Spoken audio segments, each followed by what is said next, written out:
Betul, Sompor Channel. Nah, kalau mau saya pastikan kalau dengan Fuad Pleret, mohon maaf ini netizen, saya jawab netizen dulu. Kalau dengan Fuad Pleret, saya pastikan Kiai Wafi atau Gus Wafi jauh-jauh lebih alim daripada Gus Fuad Pleret. Jaminannya apa, Mahesa? Jaminannya saya loncat dari pohon kelapa di sebelah rumah saya. Saya ulangi sekali lagi. Kalau dengan Gus Fuad Pleret, dengan Kiai Wafi, saya pastikan ya, Gus Wafi jauh lebih alim dari Gus Fuad Pleret. Kenapa? Karena ini perkara-perkara doruri, perkara yang terang benderang, dan ini bisa dibuktikan. Dan sebagai jaminan atau taruhan harus ada dua sisi ya. Ini bukan taruhan. Sebagai jaminan atas kebenaran statement saya siap loncat dari pohon kelapa di samping rumah saya. Jika Gus Fuad Pleret sejajar saja ya, sejajar saja wawasan baca kitabnya atau kemahiran dalam membaca kitab dengan Kiai Wafi, jaminannya saya siap rela live streaming loncat dari pohon kelapa di samping rumah saya, live langsung dari pohon kelapa. Siap kawan-kawan, dulur-dulur? Siap untuk menyaksikan. Saya minta waspada. Zaman ini banyak begal motor, betul. Banyak begal mobil, betul. Ada juga begal partai, betul. Ada lagi yang lebih gawat, begal nasab. Begal nasab. Oh, bagaimana Habib begal nasab? Habaib yang asli dia bilang bohong. Dia yang bukan Habib ngaku Habib.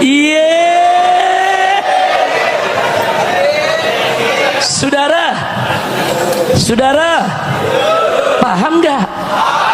Yang Habib asli dibilang bukan Habib.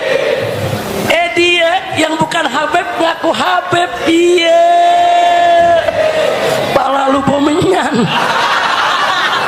Di Timur Tengah kemarin saya kedatangan satu Habib, Dr. Hashim Al-Aidarus, di Petamburan. Saya tanya, Habib Alwi juga ikut nanya nih, kita ngobrol. Saya tanya, Habib, di Yaman ada gak yang nolak nasabnya Pak Alwi? Dijawab oleh beliau, ada. Terus bagaimana? Ya tapi rapuh, mereka nggak punya dalil. Kita mau bicara Imam Ahmad Muhajir, kuburnya ada. Mau cerita Imam Ubaidillah, kuburnya ada, nisannya ada, semuanya ada. Jadi rapuh. Terus dia balik bertanya, katanya di Indonesia begitu juga, ada nolak nasab Pak Alwi. Kita bilang sama dia, ada, cuman beda, Beb. Bedanya di mana? Kalau di Yaman dia cuma nolak nasab, selesai. Kalau di sini habis nolak nasab, dia mau jambret tuh nasabnya. Betul? Habaib yang asli dibilang palsu, dia yang palsu ngaku Habib. Nih ya udah lama nih nggak keluar nih. Ada yang bilang Habib, tapi ini penelitian ilmiah. Ilmiah dari mana? Lu belajar di kandang kebo. Kalau penelitian ilmiah itu, saudara, kitab dijajarin banyak. Kitab-kitab itu diteliti, Jam'ul Ma'lumat. Setelah itu dianalisa, itu kitab yang banyak tadi, saudara. Baru untuk mengambil kesimpulan. Itu penelitian ilmiah. Ini kitab ini cuma satu, udah gitu diragukan lagi keasliannya. Udah gitu ngakunya ilmiah, jidat lo ilmiah. Masya Allah, insya Allah kapan-kapan nanti Habib Hanif sudah menjawab dengan sangat bagus, argumentatif, saudara. Insya Allah kalau nanti saya ada waktu, kalau ada waktu, bukan ngadepin begal kan buang-buang waktu, saudara. Kalau ada waktu nanti kita berikan jawabannya yang tuntas. Setuju? Setuju? Kalau ada. Nah sekarang saya mau tanya, nasab habaib nih dibilang palsu, dirinya ngaku habaib, itu namanya begal apa? Begal nasab. Ayo gawadan mana? Ada begal motor, ada begal mobil, ada begal partai. Ada? Ada begal partai? Ada? Ada? Tahu? Jangan disebut. Sama-sama tahu. Urusannya udah sebut, gue udah masukin lagi ntar. Emang politik lagi panas politik ya. Nah, Habib Rizik ngomong politik jeblosin lagi. Tunggu dulu. Emang lu pikir gue capung main tangkap? Tapi jujur, ada begal motor? Jawab yang gambak. Ada begal motor? Ada begal mobil? Ada begal partai? Ada begal nasab? Ada begal nasab? Nah, saya punya amanat begal nasab jangan diundang saudara ke tempat-tempat kita. Ini hanya menyebarluaskan fitnah dan mengadu domba antara habaib dengan kiai, bahkan mecah belah umat Islam. Setuju? Setuju? Masih banyak habaib yang lurus, masih banyak kiai-kiai yang lurus, masih banyak ustadz-ustadz yang lurus yang ingin mempersatukan umat, bukan memecah belah antara habaib dengan kiai. Betul? Betul? Saya mau tanya, mau dipecah belah habaib dengan kiai? Mau dipecah belah umat Islam? Siap bersatu? Siap bersatu? Takbir! Sekarang saya ingin membuka satu saja sisi ketidakilmiahan kitab Al-Mawahibun Laduniyah fi Bayani Qita'i Ba'alawi bin Ubaidillah yang ditulis oleh Kiai Haji Imaduddin Utsman. Satu aja ya, jangan banyak-banyak. Nah, Kiai Haji Imaduddin Utsman ketika menyebutkan referensi kitab Asy-Syajarah Al-Mubarakah yang ditulis oleh Al-Imam Fakhruddin Ar-Razi, beliau dalam kitabnya bahwa Ahmad Al-Abah hanya memiliki 3 anak dan penyebutannya menggunakan jumlah ismiyah sehingga yufidul hasr, menunjukkan hanya 3 ini anaknya, tidak ada yang lain, sehingga beliau berani mengatakan nasab Ba'alawi batal karena tidak tersebut Ubaidullah atau Abdullah.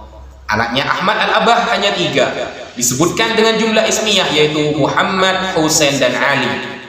Kalau kita pakai metode seperti itu teman-teman, maka betapa banyak orang yang akan kita batalkan nasabnya. Kita buktikan dalam kitab Asy-Syajarah Al-Mubarakah pada halaman 111. Di sana disebutkan bahwa anak dari Isa Ar-Rumi An-Naqib itu ada 11. Disebutkan begini, tar ya, Asy-Syajarah Al-Mubarakah. Nah, wa amma Isa falahu. Nah, Isa Ar-Rumi An-Naqib memiliki berapa anak? Ahada asyara rajulan, menggunakan jumlah ismiyah juga. Ada 11 anak Isa Ar-Rumi An-Naqib. Dalam Syajarah Mubarakah seharusnya nama-nama yang tidak tersebut di Syajarah Mubarakah ini sudah bukan anaknya lagi, batal kalau menggunakan metode Kiai Haji Imaduddin Utsman. Siapa saja anaknya? Di sini tertulis ada Muhammad Al-Azraq, ada Ja'far, Ishaq, Abdullah Al-Ahnaf, Al-Husain, Ali, Al-Hasan, Yahya, wa Ahmad Al-Abah, wa Isa, wa Musa. Ada 11 ya. Padahal meskipun ini menunjukkan atau menyebutkan dengan jumlah ismiyah, ini tidak bisa kita langsung mengklaim putus, mengklaim batal, gak bisa. Karena kalau kita bandingkan dengan kitab-kitab yang lain, contohnya seperti di dalam Al-Majdi fil Ansab yang ditulis oleh Syekh Al-Umari An-Nassabah, pada halaman 336 beliau menyebutkan fawaladu Isa Ar-Rumi An-Naqib khamsu banat. Isa Ar-Rumi An-Naqib mempunyai 5 anak perempuan. Siapa saja? Fatimah, Khadijah, Ruqayyah, Sofiyah, Qasimah. Tadi di Syajarah Mubarakah tidak disebutkan anak perempuannya. Sekarang di sini disebutkan. Meskipun ini hanya perbedaan Nahjul Kitabah fi Ta'lifi Ilmin Nasab, perbedaan para ulama dalam menyebutkan, dalam penyebutan ilmu nasab, sebenarnya ini tidak berpengaruh. Tapi kalau pakai metodenya Kiai Haji Imaduddin Utsman, ini sudah membatalkan banyak orang. Nasabnya orang-orang banyak yang dibatalkan. Gitu loh. Ada ulama yang tetap menyebutkan nama anak-anak perempuan, ada yang tidak disebutkan karena nanti anak-anaknya sudah terputus dari jalur perempuan. Hanya perbedaan metode penulisan saja sebenarnya. Tapi kalau pakai metode beliau dari Banten, banyak nanti yang akan dibatalkan nasabnya.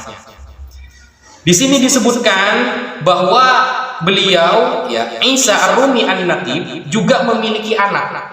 Ada anak yang tidak akan memiliki keturunan, ada anak yang akan memiliki banyak keturunan. Yang tidak akan memiliki keturunan itu ada 12. Wafna asyara waladan lam yu'aqibu. Ya, ada 12. Bayangkan perbedaannya jauh sekali dengan syajarah mubarakah barusan, teman-teman. Sedangkan yang akan memiliki keturunan seperti contohnya Ahmad al-Abah, ya, Ahmad al-Muhajir. Ini kan sudah jauh sekali perbedaannya. Padahal sama-sama menyebutkan dengan jumlah ismiyah. Jadi itu tidak bisa dibuat dasar untuk membatalkan nasab orang, nggak bisa. Makanya sekelas Syekh Al-Umari An-Nasabah dalam Al-Majdi fil Ansab, beliau ketika bingung dalam masalah nama seseorang apakah ini punya anak atau tidak, beliau mengatakan wallahu a'lam bis-shawab. Saya kasih contoh. Pada halaman 337, Syekh Umari fil Majdi Al-Ansab mengatakan, wa Abu Muhammad Al-Hasan kana muqiman bi Asfihan. Ada orang yang bernama Abu Muhammad Al-Hasan yang bermukim di daerah Asfihan. Wa kana yaqulu syekhuna Abu Hasan huwa ibnu Isa bin Isa. Wa ma ara anna Isa bin Isa aqab. Aku tidak tahu Isa bin Isa ini sebenarnya punya keturunan apa tidak, punya anak atau tidak. Kenapa? Lianna syekhana tafarrada bihadzal qaul. Karena guru saya berpendapat hanya sendirian dalam hal ini. Begitu. Wa qad fatashtu anhu an-nas wa sa'altu anhu fama wajadtu ahadan yuwafiquhu ala dhalik. Thumma inni dhafirtu bi muwafaqah la athiqu biha wallahu a'lam bis-shawab. Syekh Umari dalam Al-Majdi ketika bingung bahwa ini punya anak atau tidak, setelah diteliti, fatashtu kata beliau, sudah dicoba diteliti, ternyata tidak ada yang cocok, ada yang cocok tapi aku masih ragu. Maka beliau mengatakan wallahu a'lam bis-shawab. Hanya Allah yang tahu atas kebenarannya. Tidak langsung membatalkan nasab orang, tidak langsung mengklaim inqita nasab orang. Mungkin itu yang bisa saya sampaikan.